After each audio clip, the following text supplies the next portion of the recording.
The year I became president was a centennial Rotary, or the prior year was a centennial year, and the Rotary International Conference was in Chicago.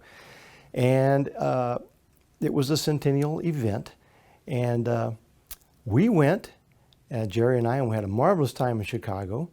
And while there, we got to tour the RI offices. And while we were there, Jerry and I found ourselves in the office of the president of RI by ourselves, wandering around, looking around. So we looked in the drawers and the cabinets to see what was in there. And lo and behold, we found this unique telephone and didn't know really quite what it was. So we did a little searching and looking, and turns out that was a telephone that the RI president used to contact Paul Harris in heaven. Amazing. And there it was, right there in our hands. We realized, oh my gosh, what is this? Well, I didn't think much more about it. Well, when we got home, opened my suitcase, there was the phone in my suitcase. Well, how did it get in my suitcase when I got... My dear wife, Jerry, she knew I needed all the help I could get in my Rotary year. So surely she had something to do with getting this phone into my suitcase. So it dawned on me, well, maybe I could use it, call Paul Harris for some advice. So I decided that my very first meeting, I would do that.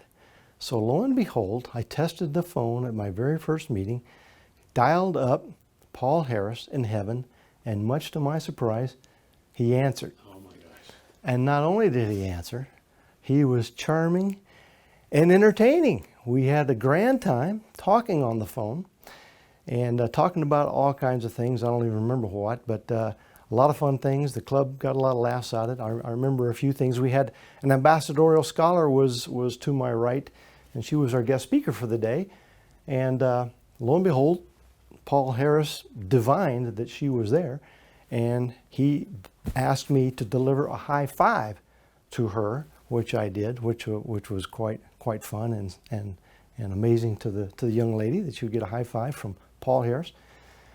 The other thing that I did in that first meeting that I'm kind of proud of is I had noticed that in years past, sometimes the meetings ended in just kind of unceremoniously, and I know a lot of important things were said during the meetings that people forgot. You know, they didn't make notes or anything. So I thought it was important to recap. So at the end of the meeting, I said to wrap up, and I recounted.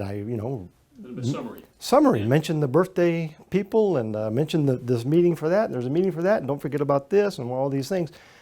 And I thought, and that stood the test of time. I'm proud of that. Carried on. That's carried on. And the other thing I did in my first meeting, well, the first 100 years of Rotary had just ended.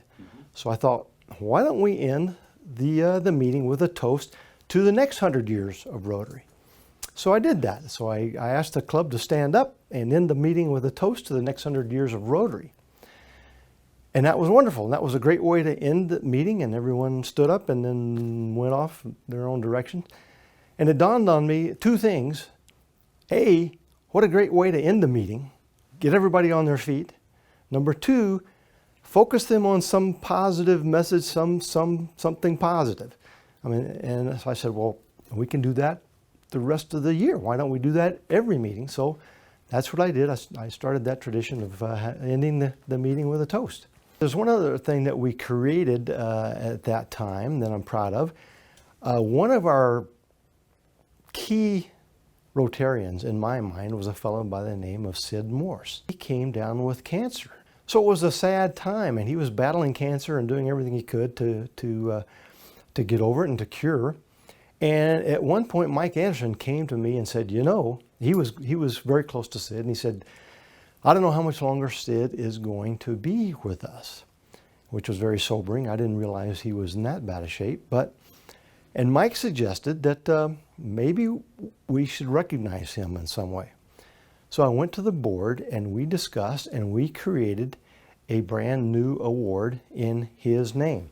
And we named it the Rotary Club of Tucson Sid and Fay Morse Humanitarian Award for extraordinary contributions in support of Rotary ideals. The inaugural award was presented to Sid and Fay Morse from your admiring and grateful friends at Rotary. So that was quite a heart-rending event, because Sid had not been to Rotary for some long time. Mike was able to get him to come. Well, no, take that back. It was his birthday week. And it was my tradition, every birthday week, I would call all the birthday kids, wish them happy birthday, invite them to come to the club. And I did that for everyone. I didn't call Sid because I knew he was not well, so why bother him? And he hadn't been to Rotary in a long time. I didn't call Sid. I get up to the podium, we start the meeting. Who's down there? Sid Morse. Well, what opportunity this is. Yes. So we were able to award him that special award in his name, and I could read you the purpose of it here real quick.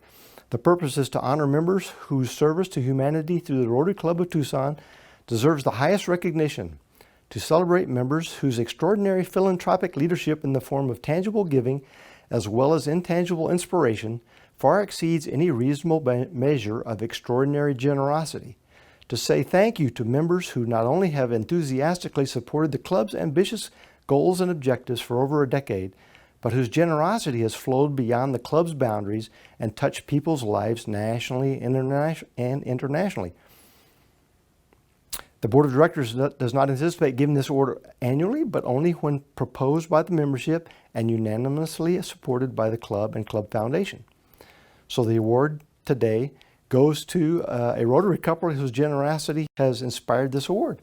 They have lived in their day-to-day lives and engendered within others the spirit of giving without regard to personal recognition or expectation of return, save for the personal heart-filling satisfaction and joy of lending a hand up to others. Their expression of Rotary ideals has for years been a springboard for this club. Their support of our many ambitious humanitarian programs has helped make this club one of the premier service clubs in the world. They have shared with the world through Rotary their joy of living. From a grateful club and adoring friends, I am honored to convey this award to those for whom the award will forever be named, the Rotary Club of Tucson Sid and Faye Morse Humanitarian Award.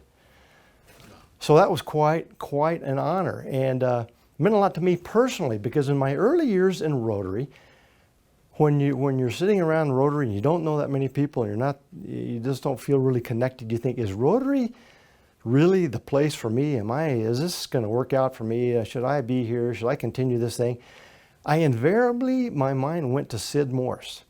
And I always thought, if Rotary is good enough for the likes of Sid Morse, it's darn sure good enough for me. And by golly, I stayed with Rotary for many years just with that thought in mind before I became, fully engaged and played a part in this club. So that was a moment of great pride and joy for me to be able to award that. Unfortunately, Sid since passed away. Most fortunately, his beautiful widow Faye Morse has rejoined our club, and it's a thrill to have her in this club. When I began my year, longtime member Stub Ashcraft came up to me and said, during the change of command ceremony, said, if in 1 year you can come to me and say this was not the best year of your life, I will buy you all the drinks that you want. I thought, well, that's really nice, but I can't imagine you that. You don't drink that much. Yeah, no big deal. But truly, as you well know, it was one of the greatest years of your life. It's difficult, it's time consuming. Everybody is gainfully employed with more than work and family responsibilities, but somehow you fit it in. And the effort that you put in is rewarded 100-fold over in the friendships, the relationships that you build with people that you maybe knew in the club, maybe you didn't know at all. You build lifelong friendships, and I'm sure most past presidents would say exactly that the friendships, they're last a lifetime. All of my dearest friends are Rotarians. So if given the opportunity to be president of this club, daunting though it may be, it certainly should be given every consideration. And I would, certainly take the opportunity. Anyone should take the opportunity to do that. And what I tell incoming presidents every year is thank you for doing that, because I know that was important to you. When people said thank you to you for taking the job, I thank them for taking it. But then I tell them two things. Number one, do it your way. You don't have to do it any other way. The pay is such that you can do it your own thing. There's no set pattern. Number two is, hey, it's only a club. It doesn't have to be perfect. It's not going to be perfect. There's going to be issues. There's going to be ups and downs. But hey, love it, enjoy it, and make the most of it. And it'll be a great, great year.